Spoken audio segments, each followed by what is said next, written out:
Hello there guys, and welcome to Coxenstine Gaming, and welcome to my second base video for the mighty quest for epic loot. Now in this video I'm going to be going over one of my old bases, which I haven't changed in a long while, and since the 1.5 patch has pretty much become defunct, but I wanted to get it out there because I wanted some feedback from people to see what they thought has gone wrong with it. Like, what is it about the 1.5 patch which has basically destroyed my life?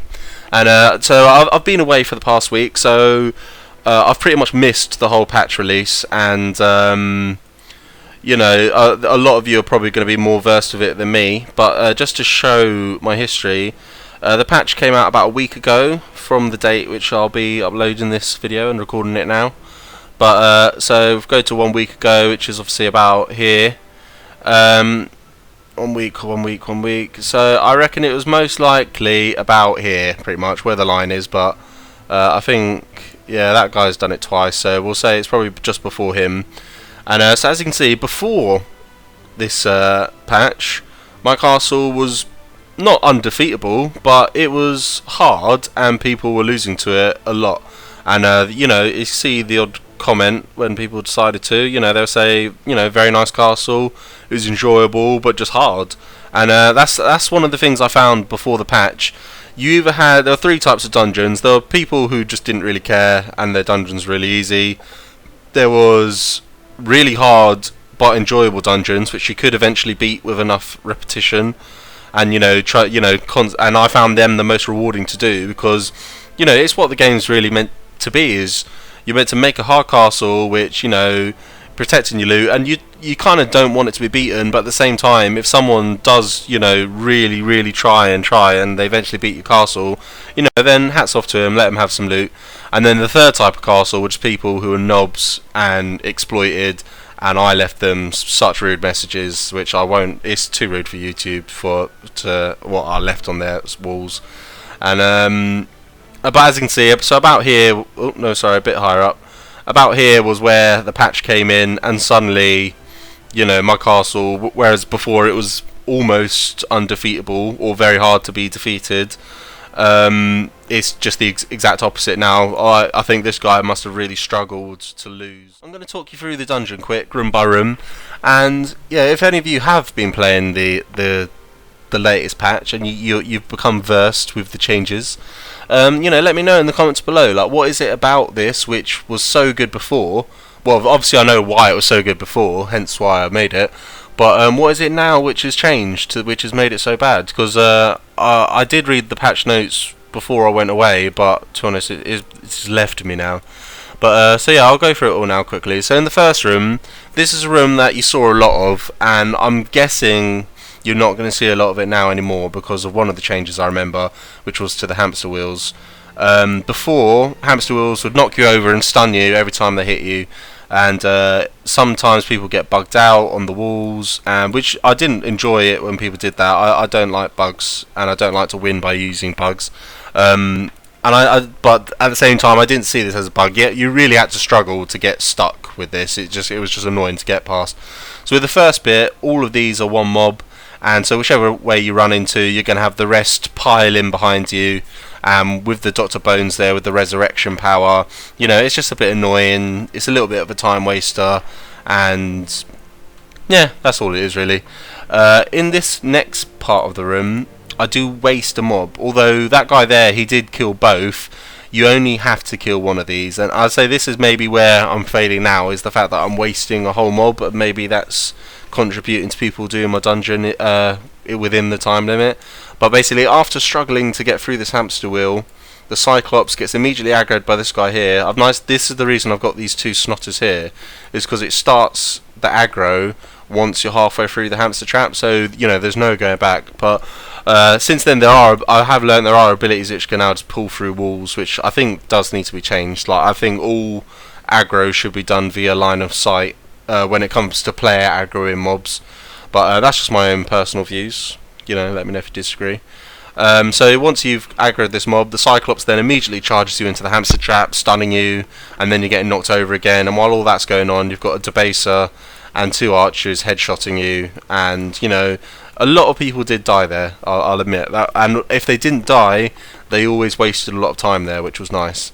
Again, the most common thing you're going to see in this dungeon is stunning charging Cyclopses with headshot archers.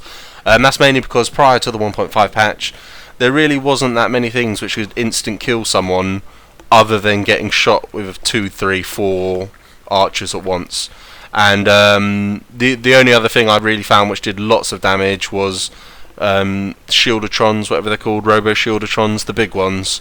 If you struggled to kill them quite quickly, they could pack quite a punch. You had to kite them around a bit. And these debasers, if you just ignore the fact that they're shooting stuff on the ground and you just stand in it, then you're asking to die. It's just the WoW complex. Don't stand in the fire. But so now, see, coming into this second bit again, you've got to quickly avoid the mouse trap. And if you do that, you've immediately aggroed a Cyclops who's knocking you straight back in it, and you're getting headshotted a few times. This is probably my favourite bit of the dungeon, which I did steal.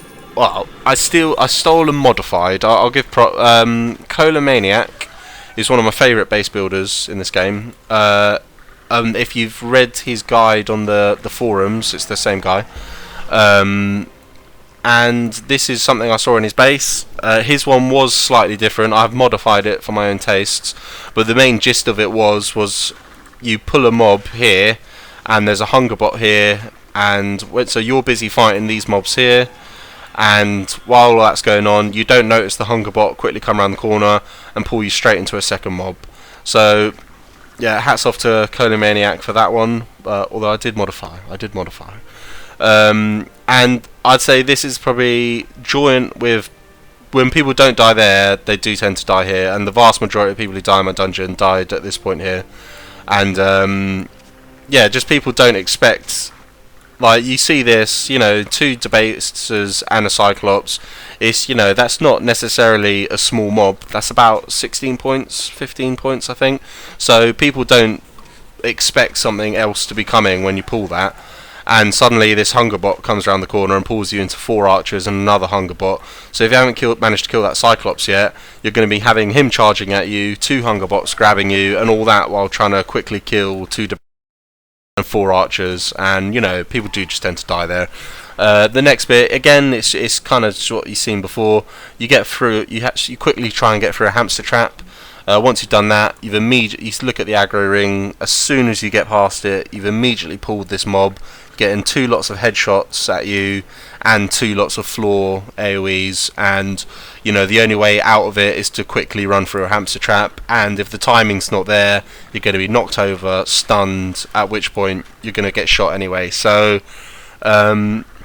it's just nice little things. You've got to make people not want to move backwards, and then when they're not wanting to move backwards, they're getting stuck on the shit that's in front of them, and that's the nicest way to put it, really. Once again, this mob's pretty simple to see. It's just a Cyclops charging, a nice snotter in front just so you aggro it quickly, and then the archers shoot you and the base does it. One thing you'll notice about my base, which a lot of people have obviously clocked, but not everyone, which I'm surprised about, is dungeons are a lot harder when you're moving down to the left or down to the right.